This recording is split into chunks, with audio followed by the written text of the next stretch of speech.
Allez, aujourd'hui, on s'attaque à une douleur que beaucoup de gens connaissent, mais qui reste souvent un mystère. La fameuse douleur du nerf sciatique. Et on va voir ensemble une approche assez surprenante qui ne repose pas sur l'étirement comme on pourrait croire, mais plutôt sur le glissement, une technique pour apaiser ce nerf. C'est parti.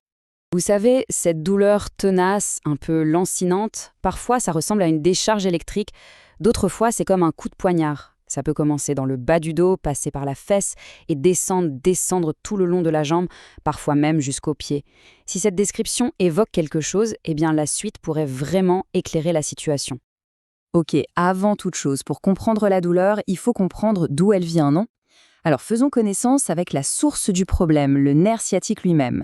C'est quoi exactement et par où passe-t-il dans notre corps?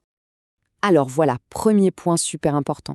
On entend souvent dire «j'ai une sciatique». En fait, c'est un abus de langage. La réalité, c'est que tout le monde a un nerf sciatique de chaque côté. C'est tout à fait normal.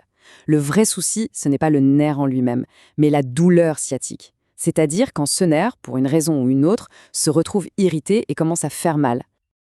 Alors, d'où part-il ce fameux nerf? Eh bien, son voyage commence tout en bas du dos, au niveau de la colonne vertébrale. Il est formé par plusieurs racines nerveuses qui sortent entre les vertèbres lombaires, plus précisément entre L4, L5 et la première du sacrum, S1. C'est vraiment ça, le point de départ. De là, le nerf plonge, il traverse la fesse en profondeur, et c'est justement pour ça qu'on peut ressentir une douleur très très profonde dans le muscle fessier. D'ailleurs, c'est une douleur qu'on confond parfois avec d'autres soucis musculaires. Mais non, c'est bien le nerf qui passe par là. Et son chemin est loin d'être terminé. Après la fesse, il continue sa descente à l'arrière de la cuisse, il passe derrière le genou, il traverse tout le mollet, et il peut même aller jusqu'au talon et sous le pied. C'est un nerf immense. Et c'est ce très long trajet qui explique pourquoi les symptômes peuvent apparaître à des endroits si différents de la jambe. Bon, on a bien visualisé son parcours, c'est clair. Maintenant, la question à 1 million. Pourquoi est-ce qu'il se met à faire mal? Qu'est-ce qui se passe pour qu'il devienne si douloureux? C'est ce qu'on va voir maintenant. Pour que ce soit bien clair, on va prendre une image. Imaginez que le nerf, ce n'est pas juste une ficelle. C'est plutôt comme un gros câble électrique, vous savez, avec une gaine en plastique tout autour. Normalement, quand tout va bien, ce câble nerveux doit pouvoir coulisser, glisser librement à l'intérieur de sa gaine à chaque fois qu'on bouge. Et c'est précisément là que les ennuis commencent. Parfois, à cause d'une inflammation ou d'autre chose, le nerf se retrouve un peu coincé. Il est comme collé à sa gaine et il ne peut plus glisser comme il devrait. Et là, c'est le drame. Le moindre mouvement, comme se pencher pour ramasser quelque chose, ou même juste rester assis, va mettre ce nerf en tension. Et bim, c'est la douleur qui se déclenche. Et c'est là qu'un concept super intéressant entre en jeu, la neurodynamique. Neuro pour nerf et dynamique pour mouvement. C'est la science du mouvement des nerfs.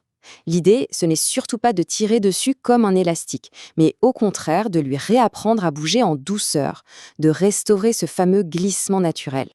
Et là, attention, c'est un vrai changement de perspective. Le réflexe qu'on a tous, quand quelque chose est tendu, c'est de vouloir l'étirer, non? Eh bien, pour un nerf irrité, c'est souvent la pire chose à faire. Un étirement trop fort peut même l'irriter encore plus. Ce dont il a besoin, c'est tout l'inverse. Un mouvement de va-et-vient, de glissement, tout en douceur.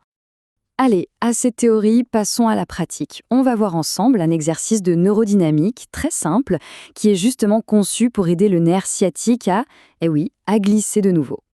Alors, comment ça marche? Imaginez un mouvement de balancier.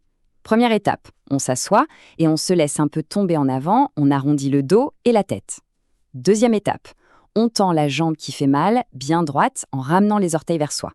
Étape 3, et c'est là que c'est important, en même temps qu'on tend la jambe, on relève la tête, on regarde vers le plafond. Ensuite, on fait l'inverse.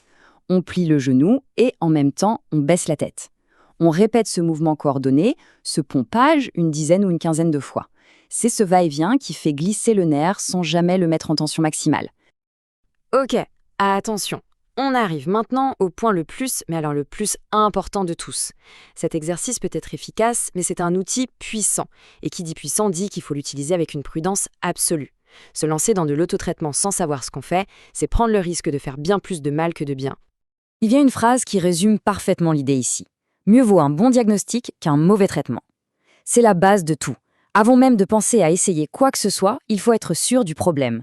Une douleur dans la jambe, ça peut venir de plein de choses différentes. Seul un pro de la santé peut poser le bon diagnostic et dire si, oui ou non, cet exercice est une bonne idée dans un cas précis. Et si, après avis médical, l'exercice est tenté, il y a une règle d'or, une règle non négociable. On imagine une échelle de douleur de 0 à 10.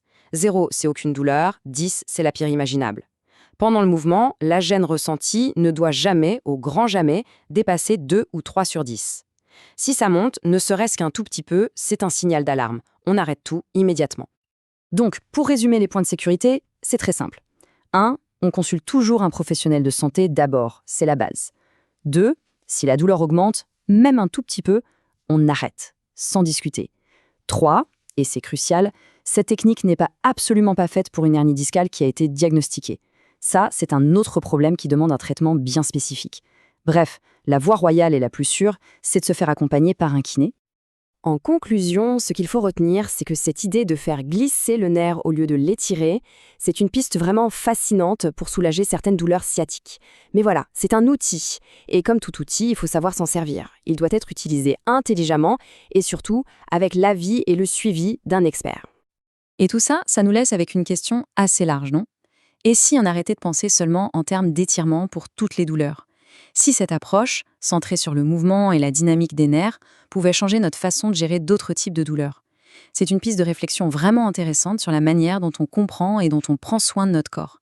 Voilà, merci d'avoir suivi cette petite exploration et à très bientôt.